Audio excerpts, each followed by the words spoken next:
s'intéresser aujourd'hui à la façon de passer d'une forme exponentielle à une forme algébrique. Alors, je vous rappelle qu'une forme exponentielle, c'est toujours une forme qui s'écrit sous cette forme-là. Θ, c'est l'argument de z à 2π près. Module de z, c'est donc le module de z. C'est-à-dire, ça correspond à la longueur OM. OM, l'image du point z.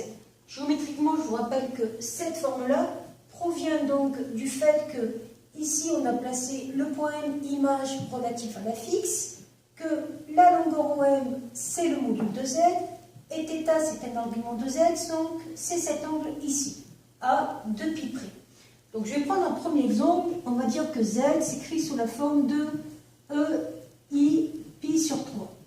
Donc la première démarche à faire, c'est remplacer la forme exponentielle en une forme trigo. Et à partir de là, il faut connaître un minimum ces valeurs des cos et des sinus d'angle connus. On peut en tout cas s'en rappeler très facilement avec un petit cercle trigo.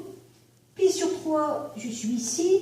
Je sais que la valeur qui est facile à avoir, c'est la valeur 1,5, qui est donc sur l'axe des cos. Ça veut dire qu'ici, je vais pouvoir écrire cos de pi sur 3 égale 1,5. Et on sait toujours que le 1,5 est couplé à racine de 3 sur 2. Ça me donne donc 2 fois 1,5 plus i 2 fois racine de 3 sur 2. Ce qui va me donner 1 plus i racine de 3. Et ça, c'est bien la forme algébrique de cette forme exponentielle. Et ici, j'avais la forme trigonométrique. Donc là, j'ai bien les trois formes par rapport à un nombre complexe. Maintenant, imaginons que je décompose mon nombre z en multipliant différents nombres sous forme exponentielle. Par exemple, je peux faire ceci fois ceci, donc 2π sur 3 sur ceci. Bon, on ne va pas s'amuser à décomposer chaque forme exponentielle en forme algébrique. Parce que après, ça fera des grands calculs et il faudra de toute façon enlever les i du dénominateur en multipliant par l'expression conjuguée, donc c'est très long. Donc nous, on va utiliser les propriétés des fonctions exponentielles qui concernent les propriétés des fonctions puissance. On va déjà regrouper tous les nombres qui ne sont pas en fonction exponentielle. Donc on a 2 et 4.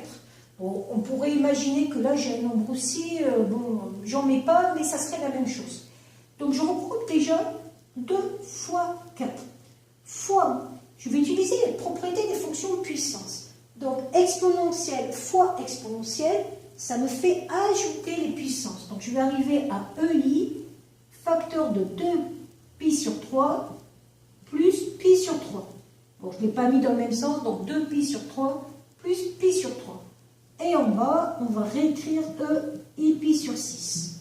Ce qui me donne 2 fois 4, 8, fois EI, 2π sur 3 plus π sur 3, ça fait du 3π sur 3, c'est-à-dire pi. Et au dénominateur, EIπ sur 6. Pareil, je ne vais pas m'amuser pour l'instant à décomposer mes formes exponentielles en forme algébrique. Je vais encore utiliser les propriétés des puissances. Donc, quand on a un quotient, on soustrait les puissances. Ça va me donner du 8EI 5π sur 6. Et là, je vais pouvoir transformer en forme trigo, puis en forme algébrique. Alors, ça fait combien cos 5π sur 6? Toujours pareil. Un petit cercle trigo. Pi sur 6, c'était à 1,5 sur les sinus. 5π sur 6, c'est de l'autre côté. Ça veut dire que mon sinus, je le connais. Il fait 1,5. Donc, je vais l'écrire. 8 fois. Donc, i fois 1,5. Le 1,5 est toujours couplé à racine de 3 sur 2. Ça, on est d'accord. Mais il faut toujours faire attention aux signes. Là, si j'étais là, j'aurais racine de 3 sur 2. Mais comme je suis là, j'ai moins racine de 3 sur 2. Ça va me donner donc moins racine de 3 sur 2. Il me reste juste à développer. Ça va me donner donc moins 4 racines de 3 plus 4i.